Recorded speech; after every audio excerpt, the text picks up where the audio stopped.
नमस्कार दोस्तों। तो आज मैं आपको 4 पवित्र धामों में से एक धाम रामेश्वरम के बारे में बताने जा रही हूँ। इस वीडियो में मैं आपको बताऊंगी कि आप 2 दिन में पूरा रामेश्वरम कितने आसानी से एक्सप्लोर कर सकते हो। तो वीडियो को एंड तक जरूर देखिएगा और हाँ, मेरे चैनल को भी सब्सक्राइब कर दीजिएगा। तो वीडियो वहाँ से स्टार्ट करते हैं जहाँ से मेरी रामेश्वरम की जर्नी स्टार्ट हुई। तो रात के 10 बजे हम कन्याकुमारी से रामेश्वरम की ट्रेन में बैठ गए और ट्रेन पंबन ब्रिज को क्रॉस करते हुए जाती है। बता दूँ आपको, 6 अप्रैल 2025 से ट्रेन अब चलने लगी है क्योंकि पंबन ब्रिज पूरे तरीके से कंप्लीट हो गई है और सभी ट्रेनों को पंबन ब्रिज से ही गुजरना पड़ता है। रामेश्वरम के लिए ट्रेन का कोई और रास्ता नहीं है।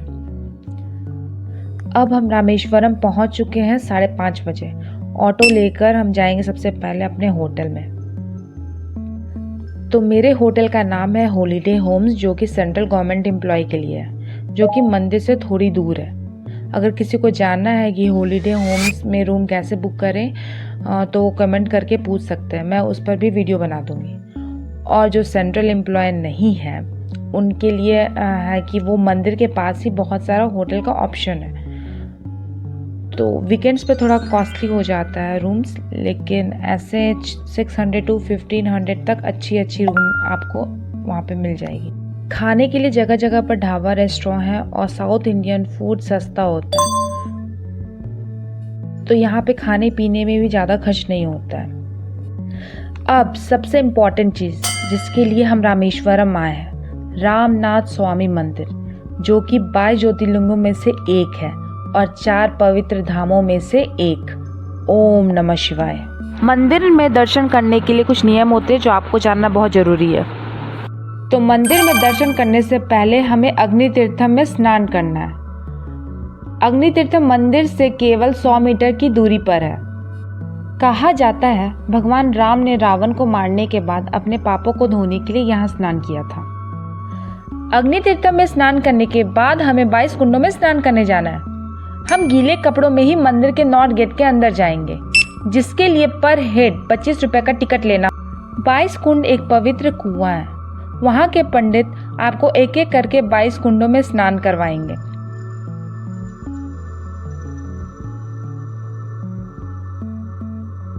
स्नान करने के बाद आप कपड़े बदल लें और मंदिर के इस गेट से अंदर आके भगवान रामनाथ स्वामी जी के दर्शन कर लें। अगर आपको जल्दी दर्शन करना है तो 200 रुपये का टिकट। रामनाथ स्वामी मंदिर में भगवान शिव की पूजा होती है। कहा जाता है भगवान राम ने लंका जाने से पहले भगवान शिव की पूजा करने के लिए शिवलिंग की स्थापना की थी। दर्शन करने के बाद आप मंदिर घूम सकते हो। वहाँ की दीवारों को ध्यान से देखना, हर दीवार पर कुछ न कुछ अलग देखने को मिलेगा। मंदिर दर्शन के बाद हम गंधमादन पर्वत जाएंगे। हमें वहाँ स्कूटी मिल गई थी। अगर आप लोगों को चाहिए तो आप कमेंट कर सकते हो। वैसे वहाँ मंदिर के बाहर इजीली आपको ऑटो भी मिल जाती है। अब हम गंधमादन पर्वत पहुँच चुके हैं। इस पर्वत पर एक प्राचीन मंदिर है जहाँ भगवान राम के पैरों के निशान है। यहाँ पर भगवान राम के चरणों की पूजा होती है। यहाँ से पूरा रामेश्वरम शहर दिखता है। कहा जाता है भगवान राम ने यहीं से लंका को देखा था। यह स्थान मंदिर से सिर्फ और सिर्फ 3 किलोमीटर दूर है। यहाँ पर 50 रुपए का दूरबीन भी रेंट पर मिलता है, जिससे आप पूरा रामेश्वरम देख सकते हैं। यहाँ पे बहुत ही आपको सुकून और शांति मिलेगी। आप कुछ दिन यहाँ पे अपना टाइम स्पेंड कर सकते हैं। अब हम पर्वत घूमने के बाद जा रहे हैं राम तीर्थम, जो कि भगवान राम जी का मंदिर है। तो आप यहाँ भी दर्शन के लिए आ सकते हो। दर्शन करने के बाद आप मंदिर भी घूम सकते हो। और यहाँ पे एक कुआं भी है जिसका पानी बहुत ही शुद्ध माना जाता है, जिससे आप पानी पी सकते हो। यहाँ से हम जाएंगे लक्ष्मण तीर्थम, जो कि लक्ष्मण जी का मंदिर है।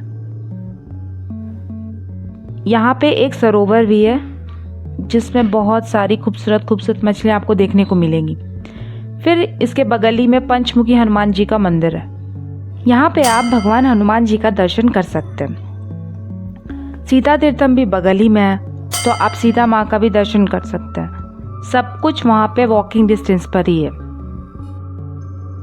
तो हमारा फर्स्ट डे रामेश्वरम में ऐसे ही कंप्लीट हुआ। तो नेक्स्ट डे हम निकल गए धनुषकोडी के लिए, जो कि लास्ट रोड ऑफ इंडिया है। वहाँ का सनराइज बहुत ही लोकप्रिय है। मंदिर से वो केवल 22 किलोमीटर दूर। तो जैसे ही हम धनुषकोडी में एंट्री ले रहे थे तो हमें चेक पोस्ट पर रोक दिया गया। तब हमें पता चला कि हमें सुबह 6 बजे के बाद ही एंट्री मिलेगी। इसके 2 कारण हैं। एक तो इसे भूतों का शहर बोलते हैं और दूसरा भारत का सीमा सुरक्षा के लिए, क्योंकि श्रीलंका केवल सिर्फ 24 किलोमीटर दूर है।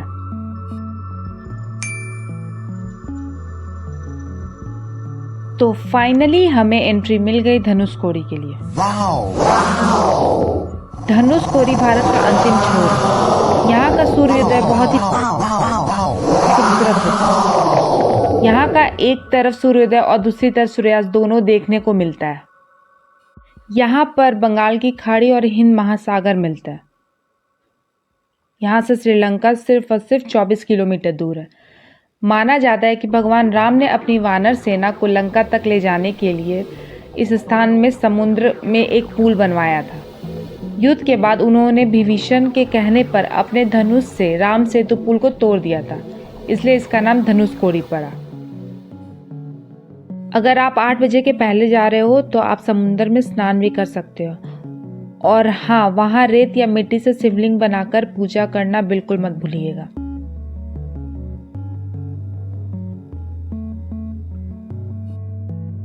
तो अब हम जा रहे हैं धनुषकोडी को एक्सप्लोर करने। 1964 में एक साइक्लोन आया था जो इस पूरे शहर को बर्बाद कर दिया। 200 से भी अधिक लोग मरे थे इसमें। धनुषकोडी को भूतिया शहर भी बोला जाता है।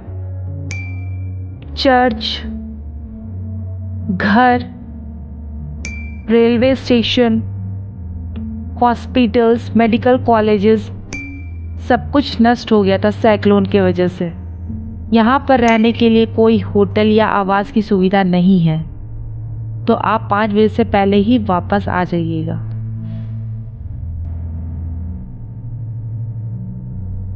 अब हम आ चुके हैं विभीषण टेम्पल, जो कि धनुषकोडी से रामेश्वरम आते वक्त मिल जाएगा। विभीषण टेम्पल को कोथंडरामन मंदिर भी कहते हैं। यह मंदिर वह स्थान है जहां से विभीषण जी ने भगवान राम से शरण मांगी थी। यहीं पर उनका राज्याभिषेक भी हुआ था और यहीं से राम सेतु का निर्माण भी हुआ था। अब हम ये सारे जगह आपको रामेश्वरम जाते वक्त ही मिल जाएगा।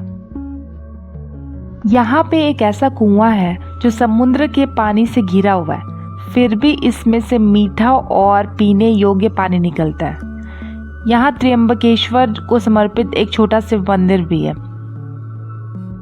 कहा जाता है जब भगवान राम लंका से वापस आ रहे थे तो देवी सीता को प्यास लगी। उनकी प्यास बुझाने के लिए भगवान राम ने अपने धनुष के तीर से जमीन पर प्रहार कर दिया और यहाँ कुआं बना दिया। लोगों का मानना है कि इस पानी में उपचार शक्ति है। सच में ये किसी चमत्कार से कम नहीं है। आप यहाँ एक बार जरूर आए। इसके बाद हम जाएंगे एपीजे अब्दुल कलाम मेमोरियल। यहाँ पर डॉक्टर एपीजे अब्दुल कलाम की उपलब्धियों को दिखाया गया है। ये बिल्कुल फ्री ऑफ कॉस्ट है। यहाँ पर बैग, फोन्स, कैमरा ले जाना बिल्कुल अलाउ नहीं है। लास्ट में हम एपीजे अब्दुल कलाम के घर को जाके देखेंगे, जो कि मंदिर से बस 1 किलोमीटर दूरी पर है। अब हम मंदिर वापस आ गए। तो 2 दिन में हमने रामेश्वरम पूरा कंप्लीट कर लिया। तो 3rd डे के मॉर्निंग में हम फिर मंदिर आ गए मणि दर्शन के लिए। तो 3rd डे के मॉर्निंग में हम फिर मंदिर आ गए मणि दर्शन के लिए। तो रामनाथ स्वामी मंदिर में हर सुबह 5 से 6 बजे तक मणि दर्शन होता है। यहाँ एक क्रिस्टल से बनी हुई मणि होती है जिसका आकार शिवलिंग जैसा होता है। यह शेषनाग की मणि मानी जाती है। तो हमारी रामेश्वरम की जर्नी यहीं पर ख़त्म होती है। तो आप 2 दिन में अच्छे से रामेश्वरम घूम सकते हो। अगर ये वीडियो आपको अच्छा लगा हो तो प्लीज़ मेरे चैनल को सब्सक्राइब कर लेना, लाइक करना बिल्कुल मत भूलना और अच्छे अच्छे कमेंट करना तो बिल्कुल मत भूलना। तो अब हम रामेश्वरम से मदुरई की तरफ जा रहे हैं, तो हम आपसे मिलते हैं मदुरई में। बाय।